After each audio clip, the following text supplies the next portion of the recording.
आँख में मरचा डाल के पापा के हमरा ओकरा बाद इतना न मार ले वाले। जिस घर में से डोली उठने वाली थी उस घर से अर्थी उठी है आज। सपना हमने हमारे पापा सजैले रनिया कि हम हई करम अपना बेटी के, ये एगो छोट रही है हमारे लाडली। देखिए कैसे ये लोग कानी अंगुरी में के नाखून खींच ले बालो हमरा के बाबा मेडिकल के हमने के फोटो लगाई सन आ चाहे मूर्ति रखी सन, लेकिन उनको चाहतरन कि ओजी ना रख, अगर ये रख दियन त उनका लोग कमाई ना हो की रोज झाड़ फूक करेला। जिस घर में से डोली उठने वाली थी उस घर से अर्थी उठी है आज। मैं आपको बता दूं कि यहाँ पे 1 महीने बाद शादी थी और 1 महीने पहले पिता की अर्थी उठ जाती है। यही वो लड़की है जिसका जो 1 महीने बाद इसकी शादी होने वाली थी और इसकी डोली यहाँ से उठने वाली थी, लेकिन 1 महीने पहले आज 28 तारीख है, आज से 1 महीने बाद अगले 28 को इसकी डोली उठने वाली थी, लेकिन आज इसके पिता की अर्थी उठ गई केवल कुछ कट्ठा जमीन की वजह से। अच्छा, उस दिन क्या हुआ था, कैसे क्या घटना हुआ था, तुम्हारी पापा के साथ क्या हुआ था?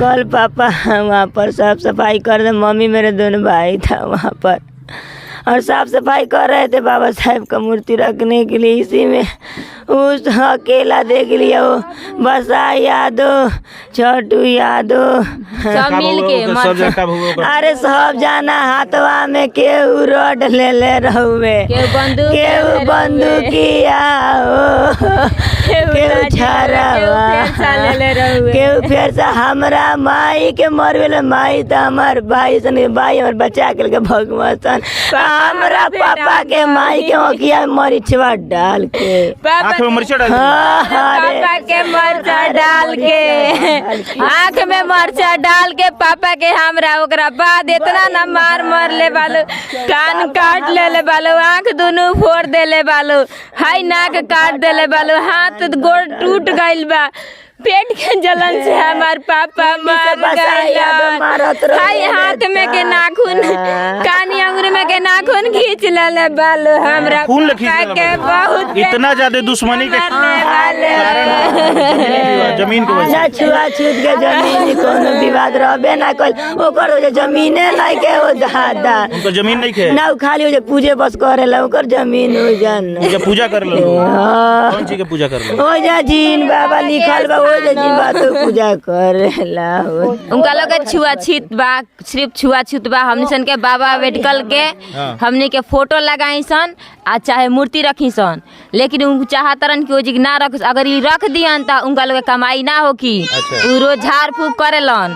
उ चाहतरन कि जी चमार जात के अंशु एथी जात के ना रहिए सने जी, हमनी के ओइसे भगावे के फेर में बड़ा सन। अच्छा, तो एमे चराउर चाचा काहे तो संलिप्त तो बड़े माने हमर चाचा उनकरा से कोनो छूत नहीं खे, उ बासा है यादव मिलल बड़न हमरा चाचा के, उ पूरा परिवार मिला के हमरा चाचा के की तो की एथी आज के राउर चाचो तो उनका साथे रहत रहन, तो राउर चाचा भी तो चमारे हैं उनको, उ तो उ हमर खास अपन चाचा हवन, तो वो चमारे तो उनका साथे काहे रहत रहल। अब इनकरा के इस्तेमाल क के हमनी के मुआवे, हमरा पापा के मुआवे के फेर में लागल रहललो कि उ मर जाई हन त हमनी के जमीन ले लेम सन, हड़प लेम सन। अच्छा, वो जमीन पर वो लोग पहले से नजर रहल सा हमनी सन के मतलब तिरमुहानी पर हमनी सन के बा, रौरा जाएम तो खुद रौरा दे दे।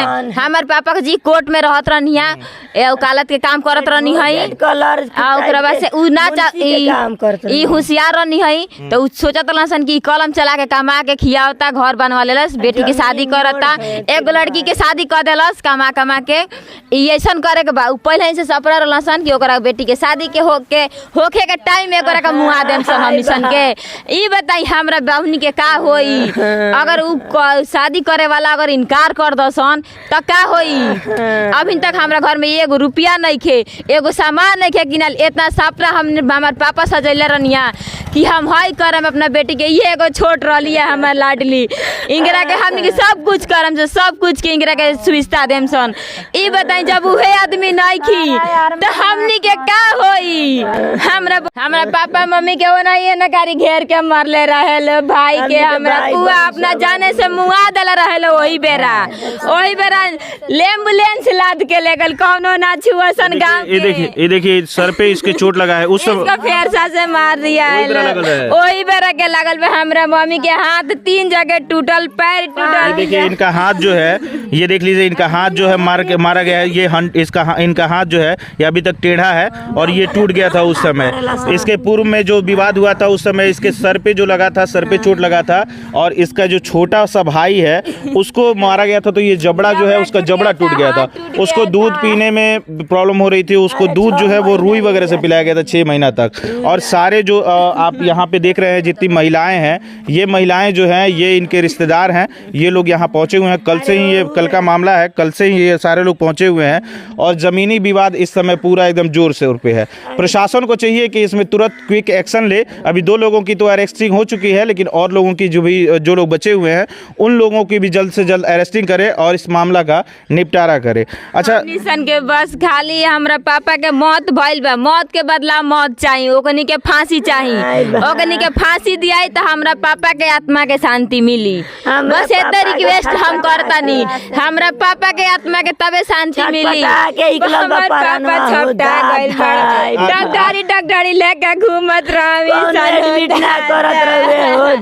कौन हॉस्पिटल में एडमिट हमर पापा ना होत रहन, कहीं बटा जात रहन, हाथ प्लास्टरा भय रहे, पैर प्लास्टरा भय रहे, आँख से ताकल ना जात रहे। हमरा पापा के पेट में इतना जलन रहे, खाली कहत रहन पानी गिरावल, पानी गिरावल। पेट में इतना न कुंडा से मरले रहे वे लोग दादा। हमरा पापा के लेटरिंग मारना बड़ा जलन होता। अच्छा, ये जो झगड़ा बहु कल ही भल रहा है, 7 बजे के बाद, 7 बजे के हमारो के तो मार के हमारा माई के इतना मारले बासन हमारा के भागवा सारा है मोर्चा डाल के हमरा बाबू लोग के मार के केहुआ जानवा बचा के भोग इनकरा लोग के मार के हुआ सन त बहन घर में रहवे, ऊपर ईटा पत्थर पूरा हो ईटा पत्थर चलल रहवे। हमरा घर में के दरवाजा नहीं के बाबू, हम नीचे सटा के गाई रहवी, अकेले रहवी। बार कहता सोगरा खींच के लिया सन वगैरह का मुआयम हाँ इनकरा के बाबू हम रोज बार जाके ओके मारी नहीं के ढक चाहत रह निकाल भादी गाली दे के। अभी तो केहू घरे भी ना रहुआ काहे कि शादी ब्याह के मौसम। हमारे पापा के जब मरले बाड़ थकूबे मारनु, पापा हमार गोड़ पकड़ ले रे मनाई पा खुद उतले भी आया के हमरा से द्वार पर तोरा बाप के मरनी है